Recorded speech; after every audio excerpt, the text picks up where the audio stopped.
Well, good afternoon, everybody. So, Guatsi Hopa Bonjour. My name is Michael Ray. I serve as the director of the American Indian program here at New Mexico State University.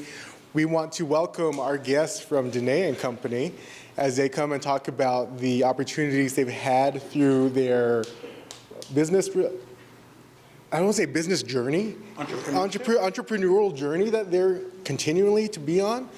All the way from whenever they started through their early career to where they are now, maybe also where they want to go, to hopefully talk about and emulate, have students emulate what they've been able to go through when it comes to hearing from maybe even some of those hardships that we often talk about that we don't want additional or future entrepreneurs to kind of fall into, but also maybe some tips of what it's like in reality, the hard stuff, the first time you had to figure out how to get insurance for your jewelry because something unfortunately happened, or all these other things.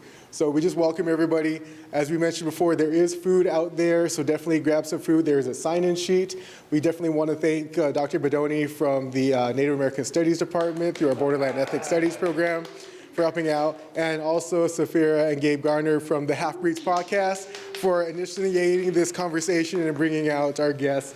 So with that, we'll go ahead and turn it over to our guests. And if we will have a question and answer section afterwards, but if you have a question, definitely let me come to you with the microphone.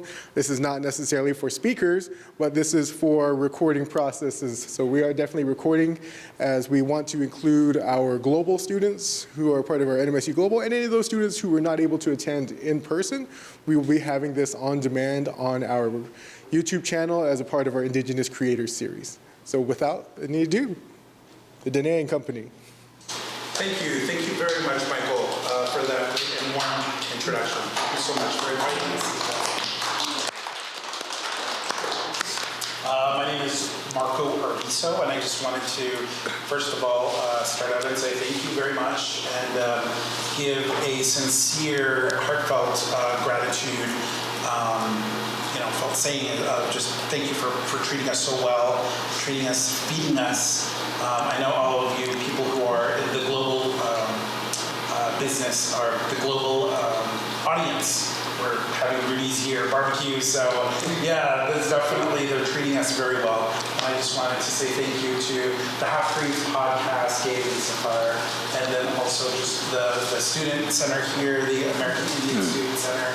Thank you very much for bringing us out and also just sharing a little bit of our journey and our experience as, first of all, as being Native, Dineh, artists and creatives, and then business owners. Please come on in. And my name is Marco Arviso. Yate Nashkala Dineh and Hanawaki Bashashini, Poedlini Dashki, Porchini Dashinale, and Mescalero Apache Navajo, Born for One Who Walks Around clan. Those are my dads. And I'll go ahead and turn it over to Milford for introduction. Awesome. Yeah, so I just want to also say thank you for the program here and for Half Breed Podcasts and for inviting us out. Yeah, it's a great opportunity for us to tell our story as well and to maybe hope inspire other youths. So thank you so much. Humbled to be here. My name is Milford Calamity. One of the owners of the Dineh and Company, and also besides our Dineh and Company, we do have our other companies under my name, Milford Calamity, and then Marco has Marco Arviso.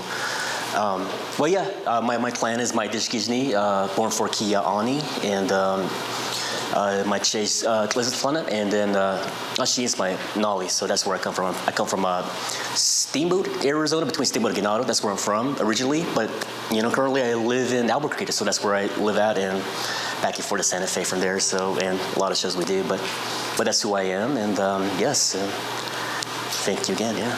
So I would like to, thank you very much, Milford. I would like to take the time to ask a little bit about who in here is currently in an art-related business, not just buyers, but like who is, raise your hands, like who here is in an art-related field? Anybody here? What about anybody know like family members who are artists? All right. Yeah, it's mostly everybody in the room. Half, more than half. So a lot of us Native people were very creative, right? Would you say that? Yeah, we have family members who are painters, Yeah. who draw, leaders, and people who do singing and performing. Those are also artists as well. So I would like to take the time to actually just start off and tell a little bit about our stories, about how we as individuals created our journey through first getting involved with our artwork, how we as individuals kind of branched off and grew as artists, the whole artist journey, and then maybe 5 or 10 minutes of that, and then we can just then we can switch. Want to go first? Sure. Yeah. I actually started making jewelry from the beginning, like 15 years ago. But I never thought this would happen, honestly. I was, when I went to school, high school in Ganado, I found the guitar. I was more interested in making music. That was pretty much my passion when I was very young. I got an opportunity to go to NAU when I graduated high school. And I still had that passion with me, so I always cared. But I was one of those individuals who would have the guitar with me all the time.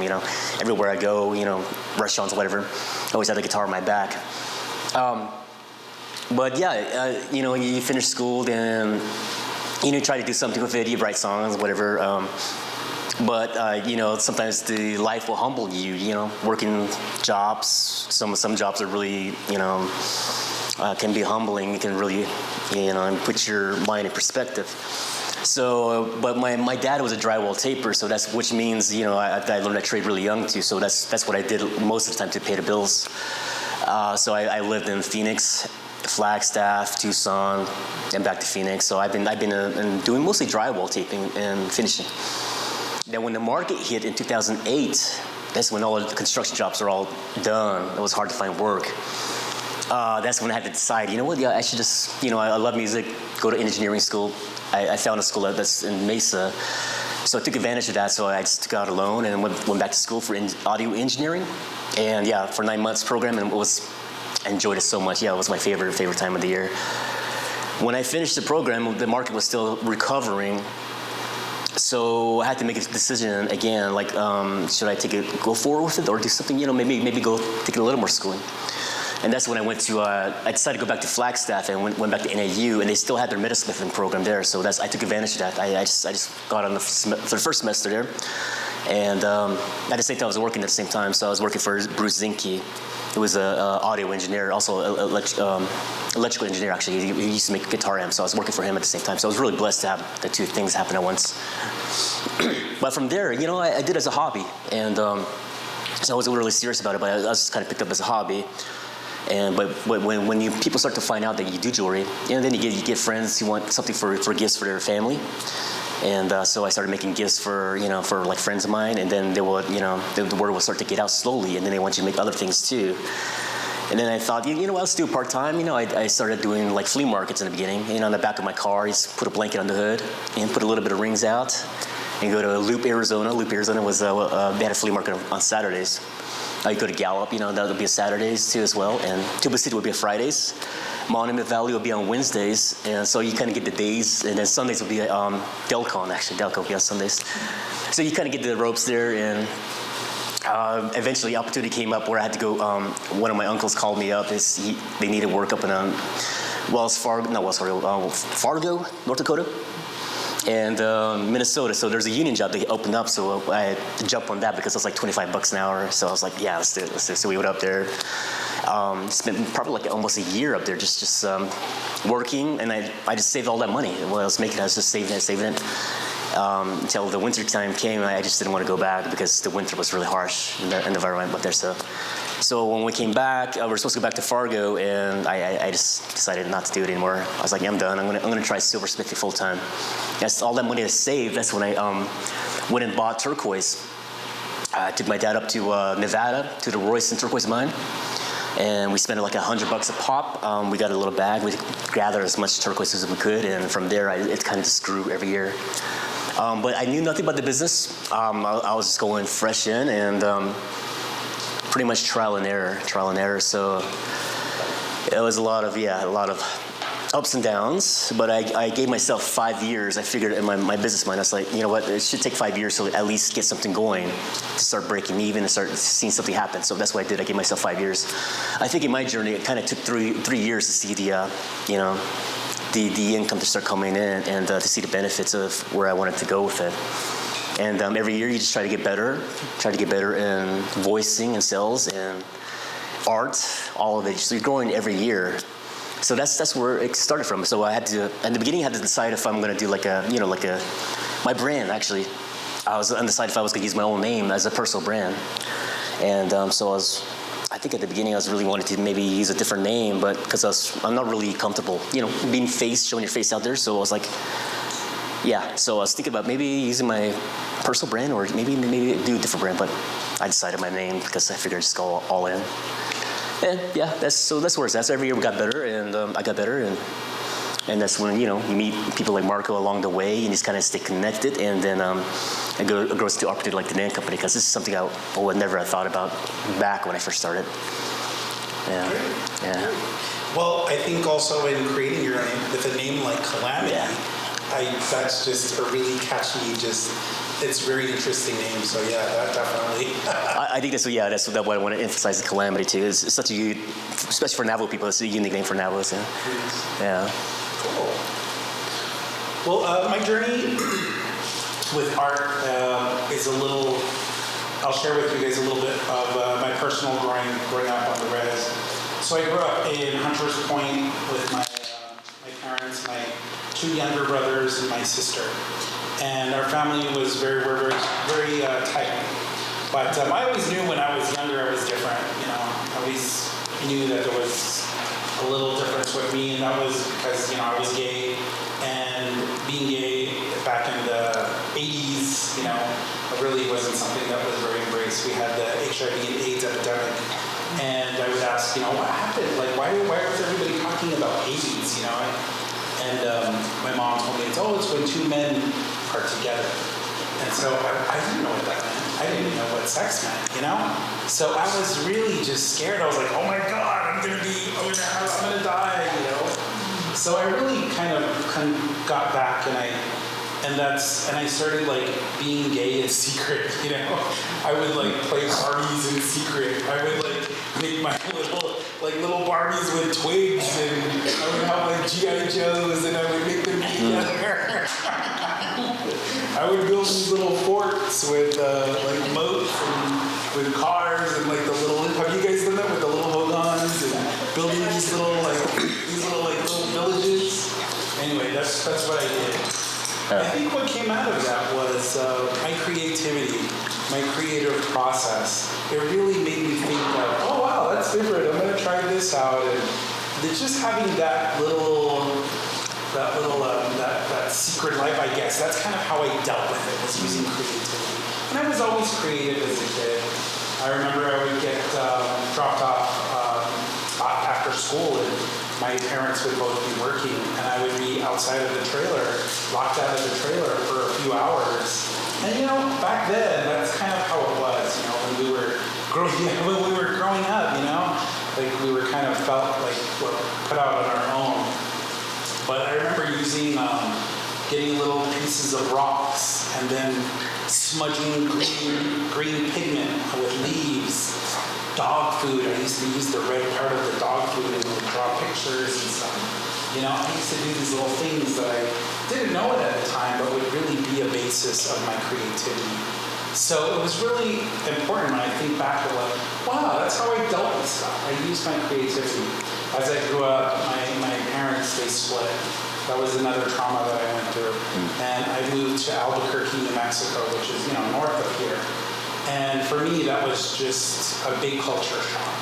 Especially being at that young age, being a freshman going through with a small school on the reservation where we had about 20 students per graduating class. And then now I'm at this big Albuquerque High, huge campus with 900 people in their graduating class. I remember those first few days just being so loud, and I was just and that made me withdraw even more. And so that in itself, it was very, very hard to go through. But I remember I would draw more. I got a sketchbook. I was that kid that carried the sketchbook around, and I would draw it. And that followed and stayed with me all the way through my years of young adulthood. And so I always had a passion for art. I also went through a phase of actually creating clothing. So I had a collection out of clothes. I did pottery. I've done painting. So I had a lot of mediums coming through my life. But jewelry just kind of stuck with me. And how that happened was I was working. I went back home to the res and I started working on the res. I was working as an HIV case manager, working with our people who were living with HIV and AIDS. And it was a hard time because, Obamacare was coming through, which was great, but I had to re-enroll 50 plus young people, or also people living with HIV and AIDS. And our caseload was getting younger and younger, and it was hard because these were young people who were becoming HIV positive, and they would think of themselves as being dirty, as being nobody wants me. But it was my job to say, hey, you know what? This is it's a disease. It's not personal. This is how you need to save your life. And that was a hard struggle because I lost a few clients. I lost some people that way in that time. So how I dealt with it is I really leaned heavily on my jewelry sales. And I would be in my studio, cranking my music up, putting chains, leather, and just different ways of making my own jewelry and putting them onto my platforms. And it's the best and most healing time for me. And that's how I do my art. And that's kind of where I infuse my style with it. And that's how I also got introduced to the realm of jewelry making, the markets, the shows. And so I was actually started like about maybe 10 or 15 years ago. And I started just making jewelry. And that's how I met Milford and also his partner, Brenda. And I always knew, and I was like gravitated toward his work because it was also very different, very unique. And it also has a story about him, his rock and roll style. And then my jewelry has a story about me thinking out of a box, being inventive. So I would say, go and trust your instinct. Find out what really speaks to who you are as a person, as an individual. Apply that to your process of whatever you're doing, your career. Because once you have that career, you can really, it doesn't feel like you're working, it just feels like you're living and money comes, opportunity comes. So yeah, I started off with jewelry and the jewelry business. Yeah. And the whole stores, the boutiques, all that happened during the pandemic. I had moved recently, and I moved back to Hunters Point, and I was looking for a place to do my jewelry. And I looked all around. I was working in the hallway of my dad's house, and it was a small space, and I was hammering here, soldering here with my torch, and all my beads were all over the place. My silver was here, and people couldn't even get through the door. They had to inch by my table. So I was like, I need a place, and I contacted. They were called Sendio Oil Company. It was a gas station. They held these little mutton sale places back by the flea market in Window Run. And those years, during that time, I called them and I said, hey, I need a place to do jewelry. I sell jewelry. I can also sell. And they're like, you don't want to do that. There's a lot of drug people there. There's a lot of crime there. If you want to sell jewelry, you should go to the Gala or go somewhere else and open that place. And I thought, you know what? I'm just going to try it. It's just something in my gut was like, yeah, just do it. So I did. I made the deal. I signed a lease. I signed a contract. And I started working. And I opened up a little place and I started selling my work. And I just thought, okay, well, if my jewelry is not here, then maybe I could put it to work in this area. And it did. It started selling. And I was like, okay, I'm going to invite other artists. And pretty soon, other artists were there. How do I do that? Go to YouTube.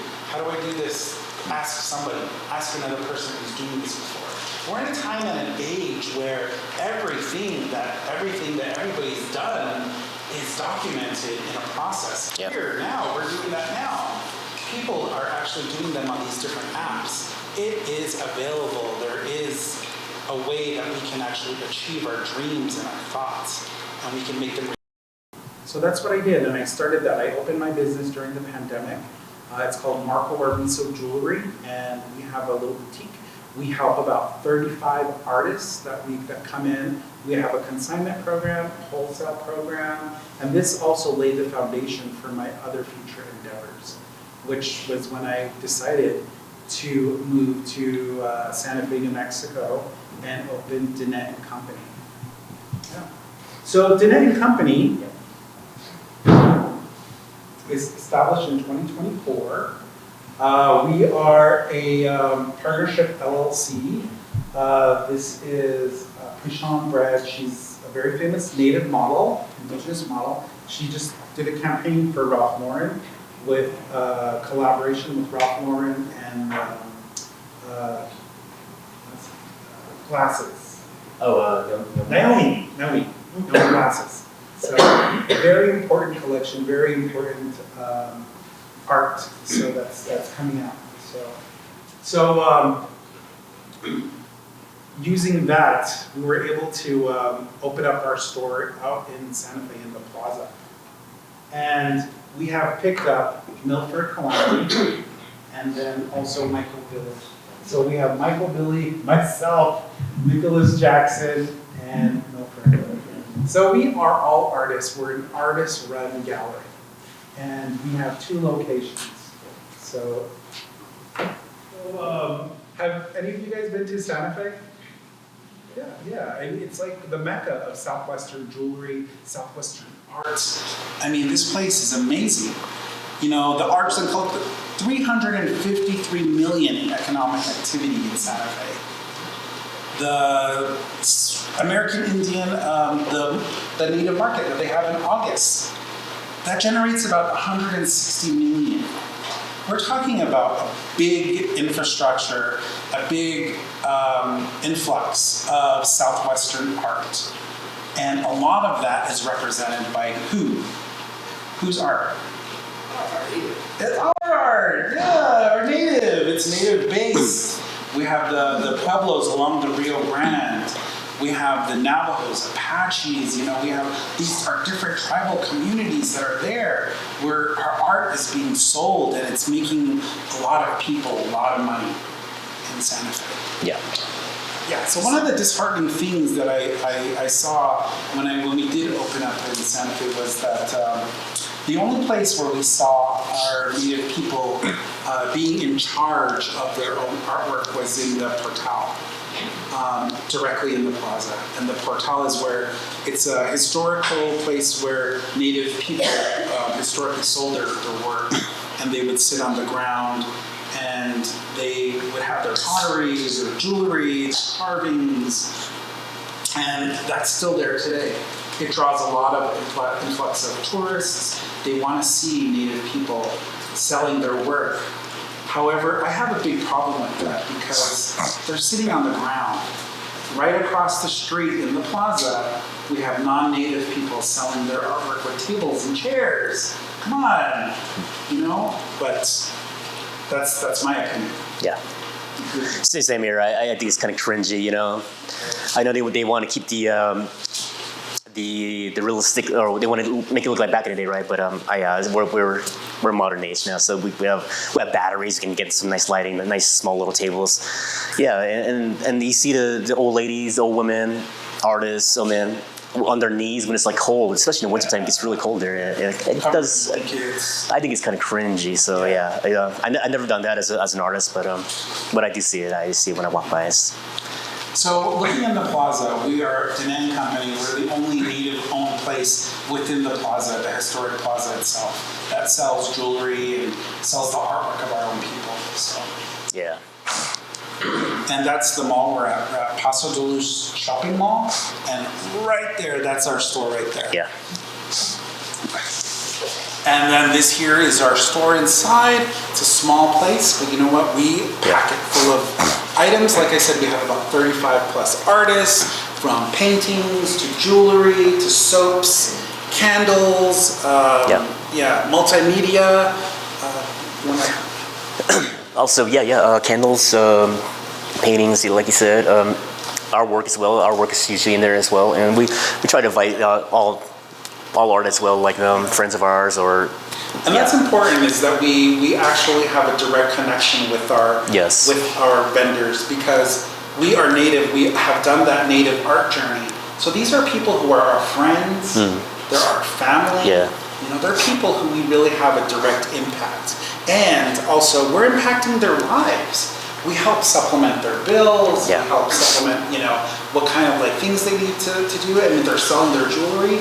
We also offer any kind of wisdom or education, but just between me and Milford, we have 30 years of art, of being on the arts, and so we're able to actually, talk about pricing, what is wholesale, the language, the vocabulary of what it is to be a native artist in this economic, For sure. So that's another thing that we definitely bring in through the table. Here at our location down in the plaza, we offer a 60-40 consignment split. So they get 60%, we get 40%. Another thing too about our venue is that we're able to host events here too. And last year during the Indian market, it's such a very small selection that gets picked by SWAIA, which is SWAIA stands for? Southwest Indian Arts. Yeah, they're Festival. the largest. They're the largest market. I don't do the market. I know. I do. That's Santa Fe Indian Market, but I forget what it stands for. Everybody says Sawawa. Yeah. Southwest Indian Arts and whatever. So there's always an overflow of artists who aren't represented. So we're able to actually host them, and we did we collaborated with an artist, Jared Yazzie, and he came in and he ran a market called Off Market that they had. So we were able to do that for our artists as well. Next slide. Canyon Road. Yeah, last month we were able to get our Canyon Road business license. So our business license Canyon Road is an amazing. We have about 100 galleries and restaurants that are catering to this road, to the street. It's a very unique street. Every place is just lined with galleries. We are looking at pieces of artwork, sculptures that are not only sold for thousands of dollars, but like hundreds of thousands of dollars. These are just heavy pieces, and just heavy as in very, very, very immense. They're very expensive, they're very reputable, and these are really big galleries that are on there. We have our own native Dineh and Company there, so we're represented there. And it's important because as living in this and being represented here is important, because we're able to put our footprint as native people, and we're able to actually have that part of the pie, and just having that representation, and that representation is key. It's key for us. So we're very excited to be there, to network, and also to just gain that reputation and highlight our artists, so we can be that platform for them, and they can be there with us. So that's Canyon Road. Yeah, Canyon Road is also like a brand in itself too. You got Santa Fe, the Plaza, which is something separate, but Canyon Road is, I feel like they built their own brand too, so it's known for pretty much high end. So, and they're really strict on what we have to set up there and our signs and everything like that. So, and this is inside our empty gallery. Yeah. It's about the size of this room, maybe. Yeah. We also have a really nice carport. We're going to be having open vending for our artists, up and coming and emerging artists that we can put together. There is inside of our gallery, that's the start. That picture was taken about a week ago. Yeah. And so far we're already have recruited another artist named Karma Henry. So in running our gallery, this is going to be a lot different than our Plaza location. So our Plaza location, it is more for a demographic of tourists that are coming through, who want to buy a T-shirt, who want to buy a momentum, and then Canyon is kind of where we would like to have more of our higher end pieces for collectors, finding those right buyers who will come in and become patrons to our higher-end gallery. The whole point of this is to really provide that unique and important voice, giving that voice to us as Native people. What do we have to say? So when picking up our Canyon artists, we really want to have them to be a little bit more, how would you say it, specialized in what they're trying to do with their artwork. Yeah. And we just picked up Karma Henry, and she is Paiute, and she does this amazing landscape art with basketry kind of in the highlights. I can show you some of her photos, but it's about showing her technique as a Paiute weaver and putting those stories. She highlights that through our paintings. So yeah, it's just finding those unique stories and those unique artists, helping them, nurturing them, and giving them that spotlight, that platform so they can stand on their own soon. So yeah, next slide. And there is our gallery. Yep. Yep. Yeah, that is it. And we just got our business license last couple of weeks ago. 2 weeks ago. And next slide. And we're having our grand opening May 2nd. So if you're in the Santa Fe area, please stop on by. We'll have food, we'll have some entertainment, and we will have a lot of our artists there present.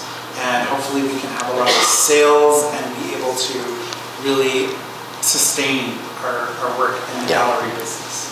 So at this point, do you have anything else you want to say? Pretty much it. Yeah. Questions? All right, well, we can open it up for questions now. And Michael is going to be, are you going to be handing around the mic? So yeah, if you guys have questions, yeah, now's your time to answer or ask. So let me get over there to Bill.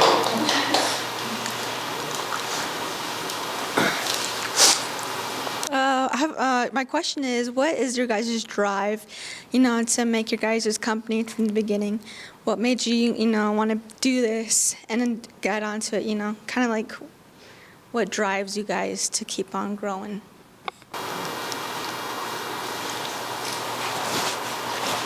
Drive. So for me, my drive has always been helping. So I always knew that art was a healing element for me. And growing up, going through all the hardships that I've gone through, all of that my art has always been helpful.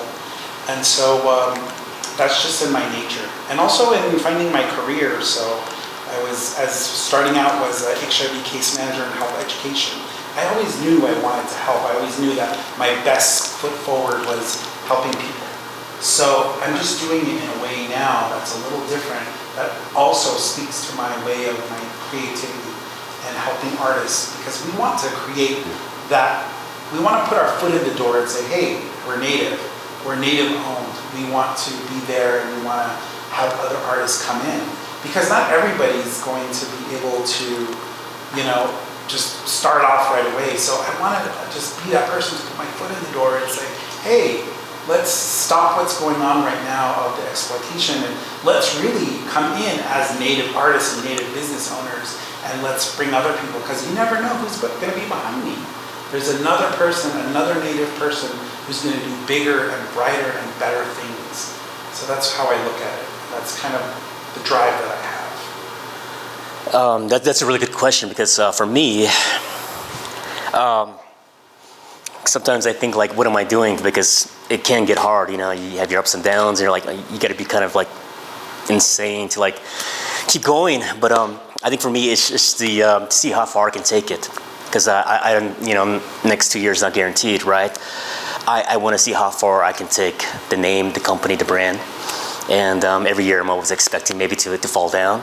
But my drive is just to take it as far as I can, to get to the top where I want to get to, and eventually, maybe, hopefully, I'll know where the tip is, and then slowly come back down and just to share the experience for everyone else. But my drive is just to push as hard as I can and take it as far as I can. So one of the things we often talk about when it comes to university setting is failing fast, failing small, so that way you learn how to get back up, how to keep on going. Was there a point in your career where you had a failure that just made things click, that helped you grow further than what you maybe thought you had the capability before that? I have never failed. Oh my God. That is huge. Mistakes are a given. Yeah. If you're not making mistakes, something's wrong with you. You know, you're not trying, you're not doing what you need to do, you're not you're not sticking your neck out there. Because putting yourself in that vulnerable place of trying something, talking to somebody, you know, it's not always going to go the way you think it's going to go. So, and that's can be one of the biggest lessons is failure. And failing fast is a skill that we need to really foster. Because yeah, you're going to fall down, get up, get back up, dust yourself off. Okay, how did I do that? Why did I fall? You know, just figure it out and then move on. Go do it again. So yeah, let me see. Failure is a big part of it for sure. You know, because a show is not guaranteed. When you do market, doesn't matter if it's a high-end market or just maybe like a powwow. I mean, there's things that you can't control. You know, like weather. I did a show up in Estes Park, and Estes Park's known for, you know, it's a small place, but it's known for, you know, for tourism. And the whole weekend was just windy and rainy. So I spent like $1,000 on the show. Probably make like $80 on that investment. So you're going to get all of that. So at the same time, you can't be afraid of it. You can't be afraid of this small little like shows, because sometimes you could do something that you think is not going to do well. Like you can pay $100 for a show, and then next thing you know you have like $3,000 in your pocket. You just gotta try it. But you know, you expect you know, you can't control everything, but you just gotta keep going and accept the failure. There's always going to be failures. It's not going to be always guaranteed. Every show's not going to always be guaranteed to make money. So, yeah. One of the failures that I had was, because I've also done shows where I didn't make any money. Yeah. I sold like maybe an earring for like $30. Yeah. And it's like, you know, you put like $500, your lodging, your travel, and all that stuff. One of the biggest failures that I can remember was I really got into my own head, and I was putting out this collection based on an earring. And I had this beautiful ad, and I was in my office creating this amazing ad, and I thought, oh wow, it's so cool, I'm gonna put it out. And I went and I reached out to a magazine, I put it in a magazine, and magazine ads are very expensive. They are. And I didn't even have the product to back it up.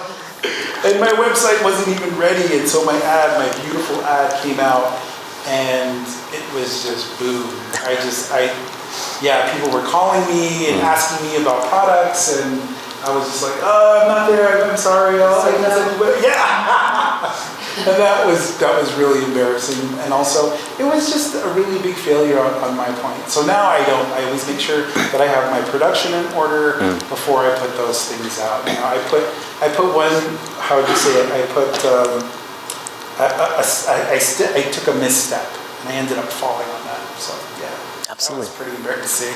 It can be humbling, yeah. It's humbling. Yeah. This business can be really humbling. So, yeah. Anybody else? Additional questions?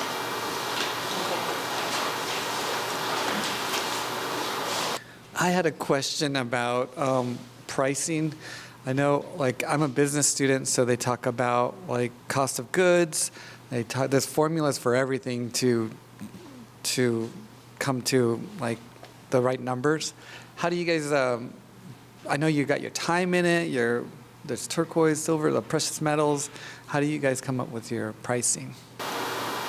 Yeah, there's a lot of factors with pricing. You know, you can put your time in. You can also put in your cost of goods. But then there's also other ways or other factors that affect pricing. And one of them could be the brand. Others could be the market. You know. Yes, the market. If you're putting something on a different, you know, like how they say a Santa Fe price. You know, they'll ask me, is that your Santa Fe price? Or is that your flea market price? You know? And I'm like, it's my price. So yeah, fine-tuning that and, you know, making sure that you're able to make those tunes, you know, right for your customer. So I try to stay consistent. You know, try to stay consistent.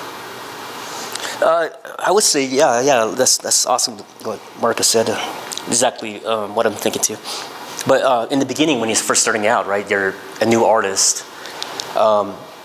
Really, your name is not known yet, so that will affect your pricing as well. The best way to start out is to add your costs, the cost of materials, cost of your time. You set aside price for your intellectual property, your thoughts, maybe like 50%, and then 20% maybe on the overhead costs. Then normally most people will double that price. That'll be your wholesale price. Then if you triple or 5 times it, that'll be your retail price. So that's kind of like a small little math, but things like Marcus said, the market is the market's market, how well known you are will affect how much you can put to it. So if you're really out there, people are talking about you, honestly, you can set any price you want, honestly. And then you let the market dictate the price, because really you set a number out, but the market will tell a price for you, because if someone buys it at the price you ask for, that's what sets the price. But if someone is saying that, oh, it's too high, then maybe it is too high, then you set it back a little bit. And then if someone buys it when you lower it, then this would be the market price. So it's always gonna be different, And I noticed that I also think that regions too, like price in like California will be different, or in New York, you can probably like 10 times it. There's places there too, because it's so rare. The scarcity will make a difference in the price as well.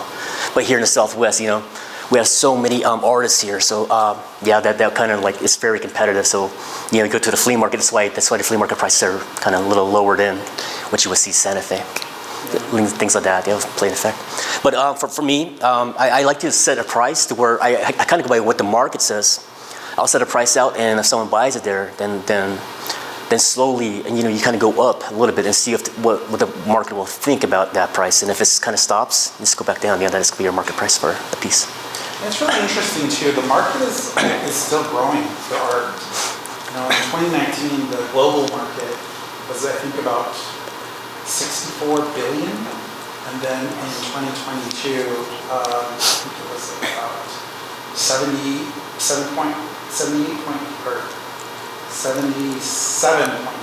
billion. So it's increasing. And we, as Native people, were a very small percentage of that global. So what we are producing, the stories we're telling, that could be very, very valuable. Because we have that great legacy of who we are, our unique circumstances that are tied to this land, that are tied to our culture, tied to our language. Those are the things that are stories that we can talk about, that make us unique. Yeah, for sure.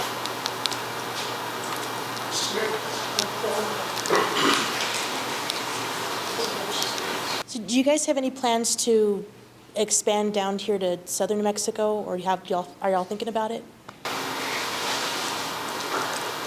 I think right now we're just trying to get our heads around opening this gallery, and so as of now, not right now. Yeah.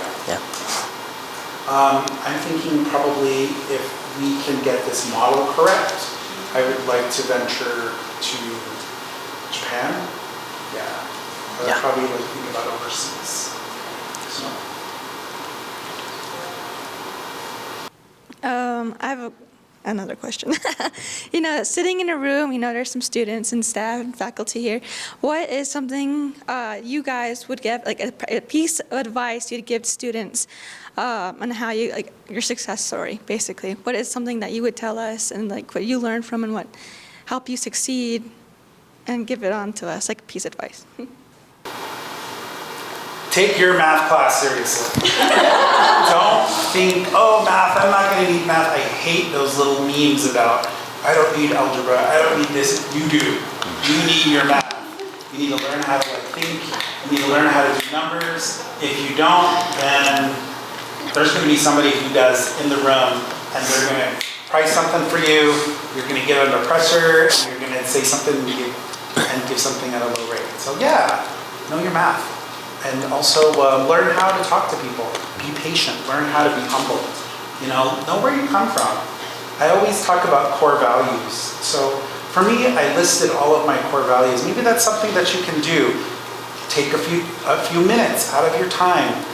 get a notebook out or get on your computer, just figure out what are some of the things that make me me. List them out. You know, what's important to you? And when you do that, making decisions in the future, it really helps you because you can go back to it and then say, oh, okay, my culture, my tradition is important to me. And so, you know, that's going to be influencing me. So, you know, do that. Just think about it. Just do a really good self-evaluation. What makes me tick? What's important to me? What do I care about? Write those down. And then when you start a business, do the same thing. What is my business about? What does it care about? What does it mean when I have a business? What do I respect about being a business or respecting myself? And then when you have to start another location in the south area of New Mexico, whether you should go to Japan and do this, whether you should pick up a new artist, like go back and revisit your values and it'll tell you. Because you're in that perspective, you're figuring out who you are and it'll give you a good answer or a good direction. Do you have anything? Oh yeah. Let's see. I think for me, I always like to tell young students or the youth, find mentors. Whether field you're in, whether you're in art or business or any other field, it's great to find mentors that will save you a lot of time. Trial and error is great, but at the same time, if you have mentors, you can grow a lot faster. You can skip all the hardship. Good mentors, and not just one, maybe like 5 or something like that. Something you can go back and you can cross-reference for stuff that they did in the past and that their mistakes. Learn from that. That's how you can speed up the process. Other than that, just whatever you're passionate about, just go all in and enjoy every moment and have gratitude. Yeah, gratitude. Be humble too, because life can humble you, especially if you're go in confident. So I'm gonna use the real quick. We often talk about networking when it comes to university. We get a lot of people from across the world, across the United States, across the state to come to one place. Through your networking, where have you gone or who have you seen that you might not have ever have thought seeing in those places? Or what did it take to get over being shy? Was there a point where you felt that, okay, I need to put myself out there, and you really felt and you really saw that being out there got you something or somewhere? I was painfully shy when I was younger, and I went to, like I said, I had a small graduating class out on the res, and I moved to this big city, and I was so shy. And I think in my sophomore year, I probably uttered 2 sentences. My grades were super good though, but I was so withdrawn and shy. I didn't come out until, because I really needed some friends, I didn't come out of my shell until, I think it was my junior year. I was like, you know what? I gotta make friends. I don't wanna be this lonely. And that hurt. It was a very traumatic time in my youth where I just felt I didn't have friends. And I needed that. I needed to talk to somebody. So it just clicked in my head as I'm not gonna be lonely this year. So I went out and I made friends. And in business, it is a huge percentage of it is about networking. Right now, in this building, I would not be here if it weren't for Gabe and Sapphire. And they came into the gallery in the plaza, and we just talked, shared stories, established, we shared our plans, and we built a relationship. And I'm here, standing here with Milford, another person who I met along my journey, and we're able to provide this, and we're able to talk about our own experiences. So networking can be very powerful, very, very powerful. You just never know who's gonna have that key to open that door for you to walk through to the next chapter in your life. So, Oh yeah, definitely. Networking, everything in business. When I first started, of course, I knew nothing about the business. So when I do shows, you go to the next table, and the neighbors will be sitting right beside you selling the same thing. And you just talk to them, and you pick their brains, and they will tell you about other shows that they did and that they've done well. So that's how you start a communication, a relationship. And then once they start to trust you, they start to tell you about other shows that they do really well at, and then they'll bring you back. They'll start sharing their information. And if you're also like I was pretty much a self-taught artist as well, so I pick a lot of the older silversmiths' brains too. And you get to know them, and then they'll share their stories. They'll share you their techniques, and if they trust you, of course. If they don't, they'll be quiet. But once you get the trust, yeah, they'll go into it. But I was actually really shy, like Marco. I was really shy. High school, I was kind of a loner. I kept to myself. And so in high school, I was voted like most shyest in the yearbook. So yeah, that's kind of funny. But how I go over it is actually just every day you just kind of just practice, practice like speaking, practice like with your posture, stuff like this is kind of like, defensive a little bit. And just open up, you're vulnerable right here. So it's things like that, little things, even with the hand gestures, right? If you show your hands like this, it's a little more inviting. If it's like this is a little more, you get a little put off somehow, or even, so stuff like that. I studied all of that when I was like trying to figure out how to like work in sales. Little things like that really does help. So that's how I get over my shyness. So I really had to work on that.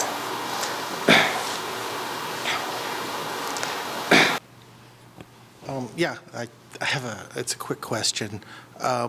We go to Indian market frequently, I would say. And we always leave with kind of a conundrum that we love this market and we love all the participants in this market, but at the same time, we find that the market is inaccessible by the people it's supposed to celebrate, for other Native Americans. So how do you balance having goods that are that are selling at what the market bears, at the same time, the indigenous people can never touch a $100,000 necklace. Well, I mean, so how do you balance that? Really good question. Well, for me, like I said, I've never applied for SWIA. I have my own reasons because of my core values. I just don't really, for me, art is very healing. Again, art is about expression. It's about giving that voice, finding out who you are, sharing that vulnerability about you. And I don't like the rules. I don't like the rules about what it is, and also who makes those rules. For me, that's kind of, it just was a no-brainer. It conflicted with my core values, and I was like, no, I'm not going to do that. So I wanted to establish a place where Native people can come in and they can sell the work.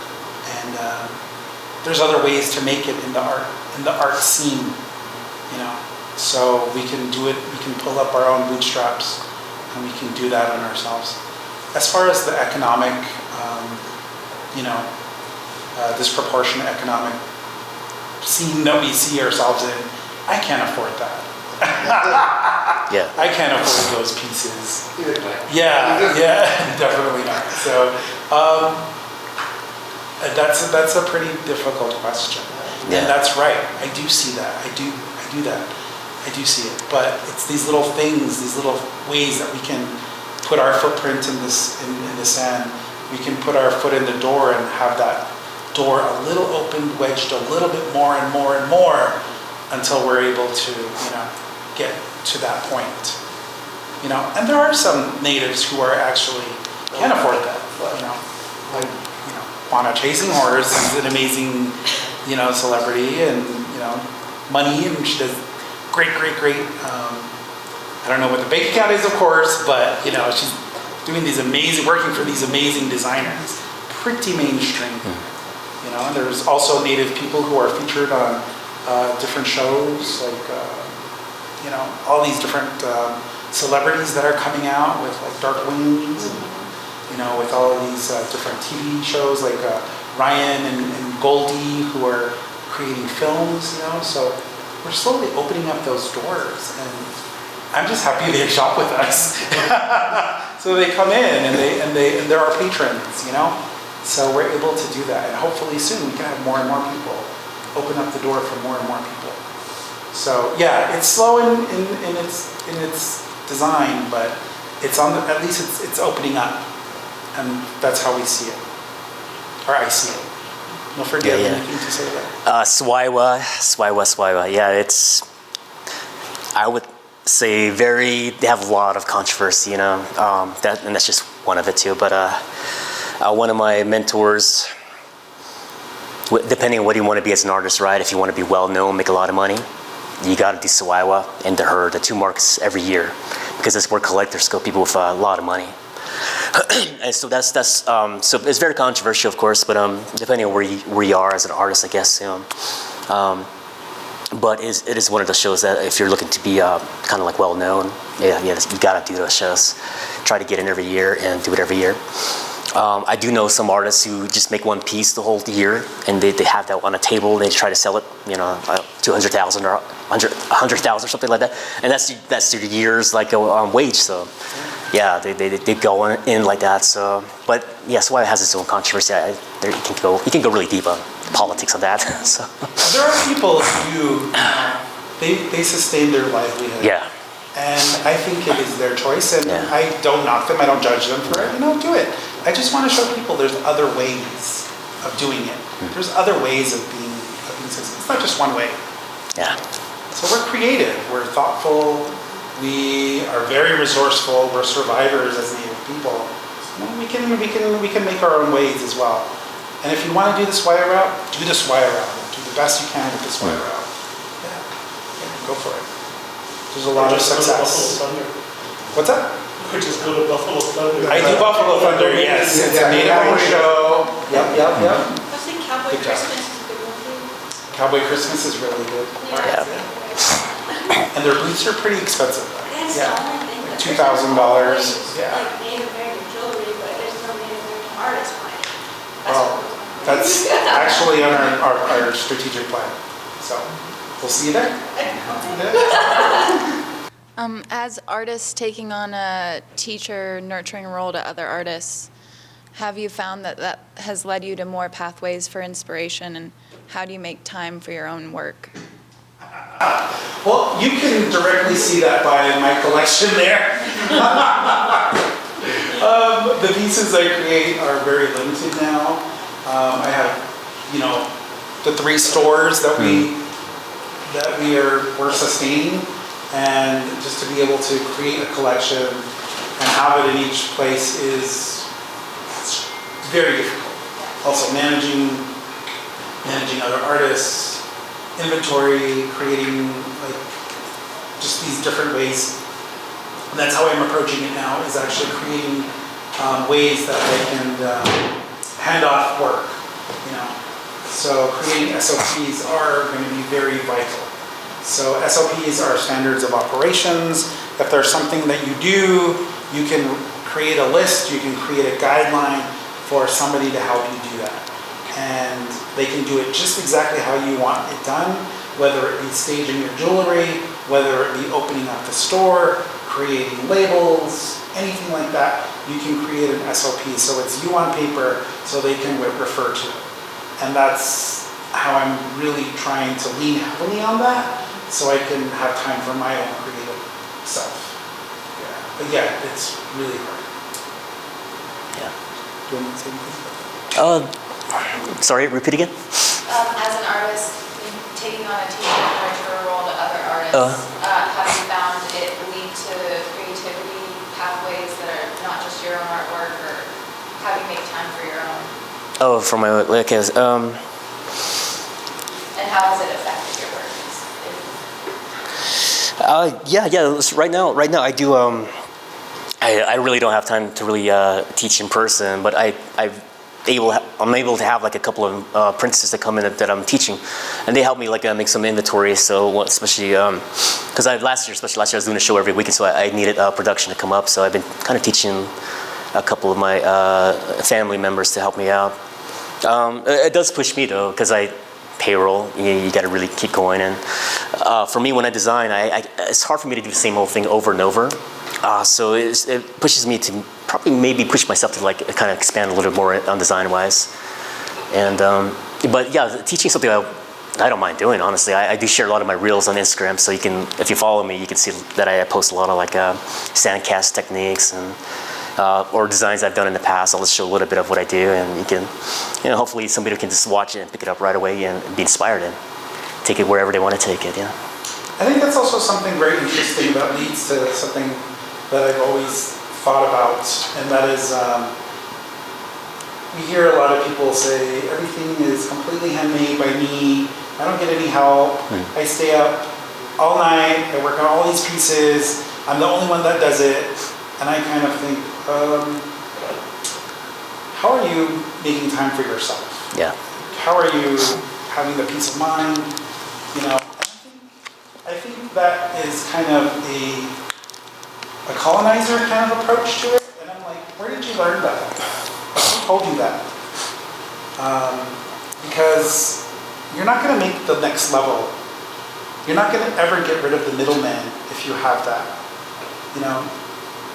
You have to create, and you have to think creatively.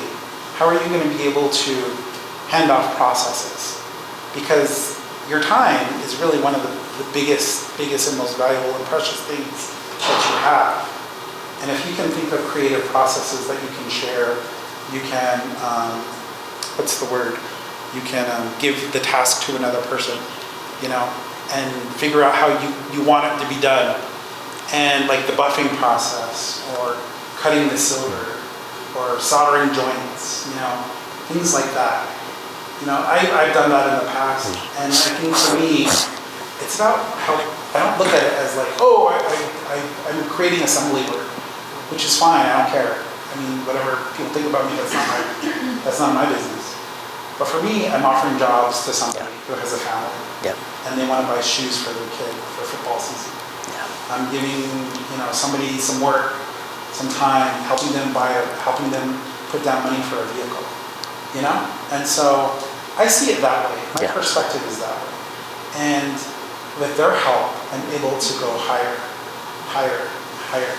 And they are also able to go higher. So that's how I see it. Yeah. So I'm kind of thinking like, who told you that? Who told you that you have to do everything, and which is fine, if that's what you want to do, that's fine. But it just feels like that was probably a trader or somebody who buys from you directly, and they sell your work at an exorbitant and exploitative price.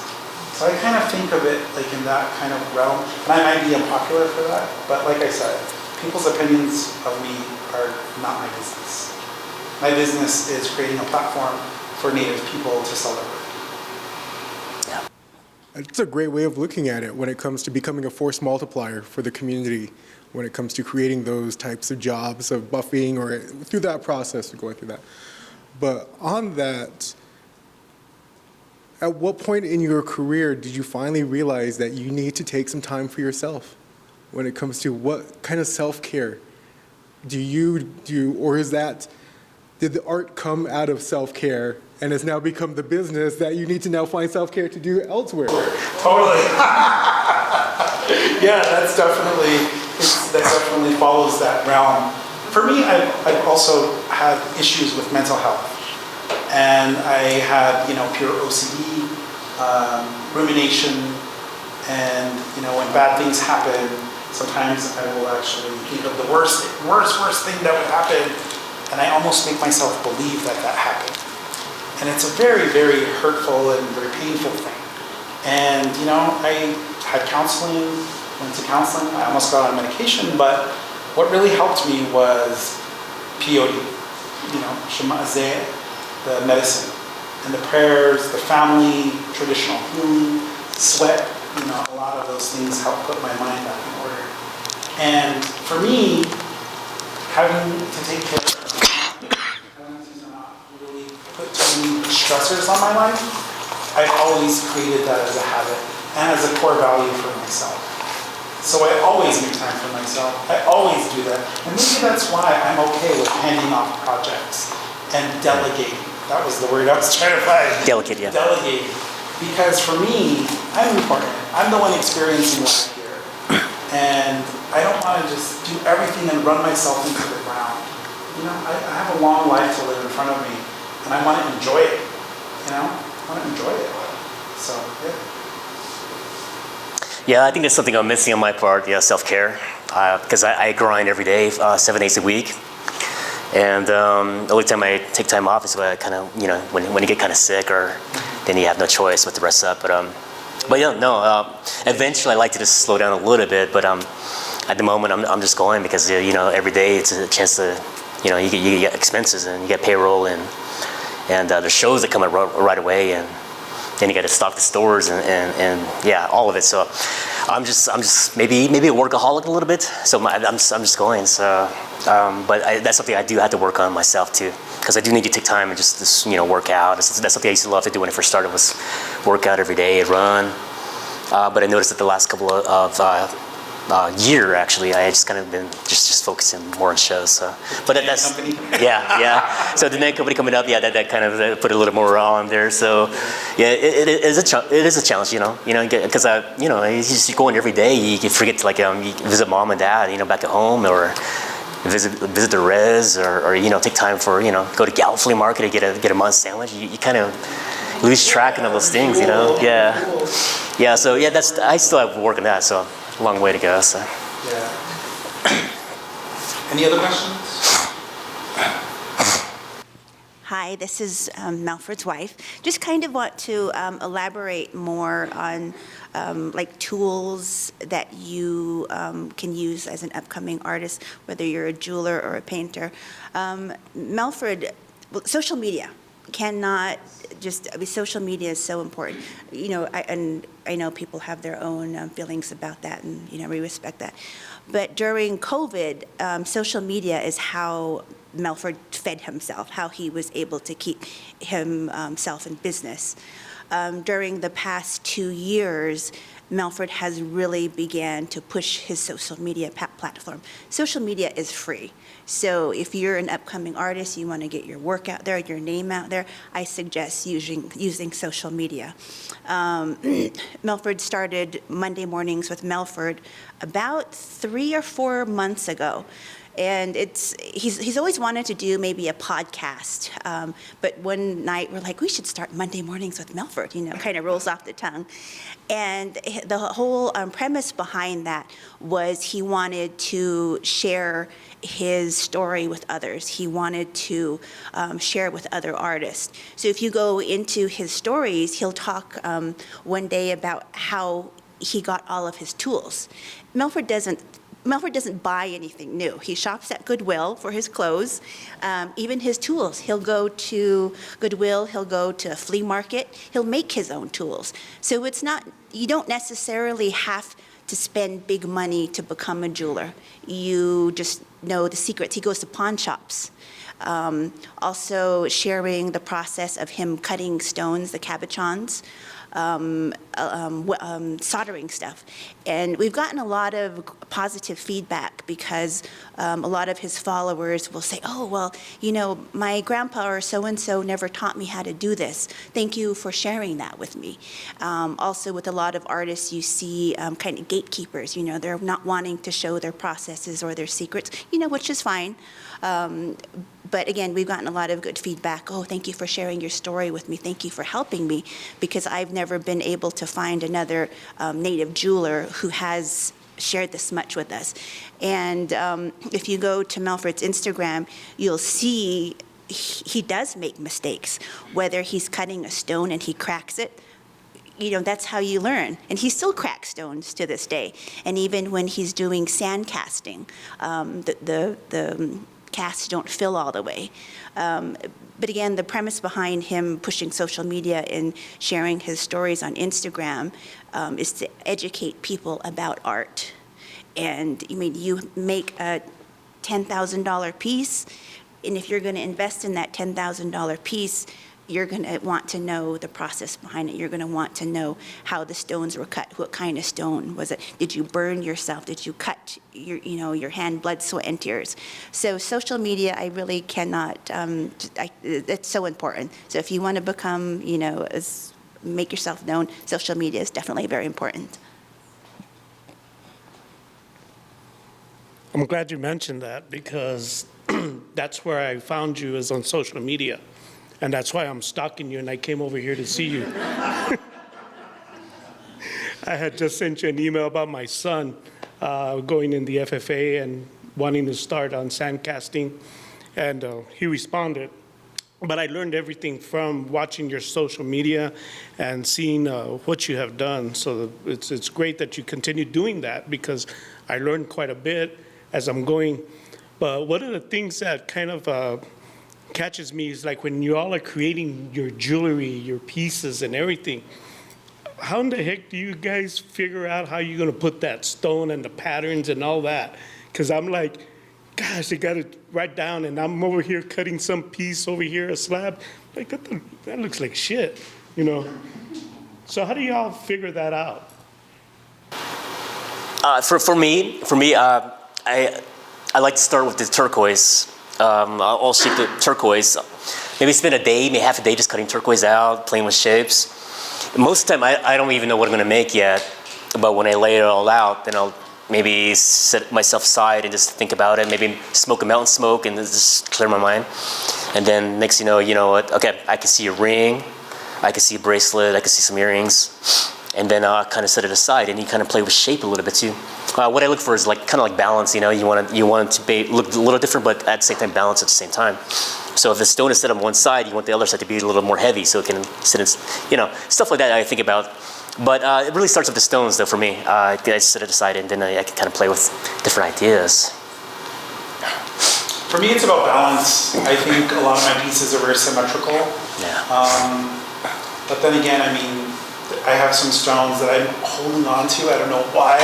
I'm just not using them because I'm still trying to think how I'm going to create and make it. It hasn't come to me yet. Yeah. And I also have to remember that what I've been taught was that a lot of these things are alive. As Native people, you know, our shells and our stones, tools, like the metals, you know, they're alive, you know. They talk to us, they can affect. So, you know, we also do ceremony, smoke over your tools and your stones, and because you want to treat them in that way. Let them breathe, don't lock them up. Yeah. And some things haven't really told me exactly what they're going to be. So when you find that answer, tell me too, because it's just part of being an artist. Yeah. Go with it. Go with your gut. Go how you think. What is beautiful? What's beautiful to you? You'll find that person who'll find that beauty.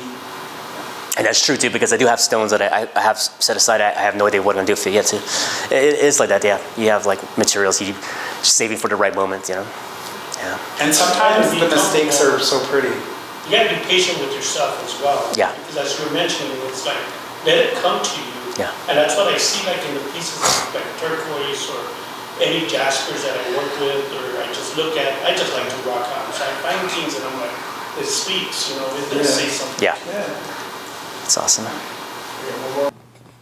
Hey guys, I just want to know what kind of cultural teachings you guys hold on to, like to get you through like the day-to-day, or like one you'd want to share. Cultural teachings that get us through our day-to-day? Yeah. I think, yeah. Cultural teachings. Well, a lot of where I come from is, of course, from the Navajo Nation. I grew up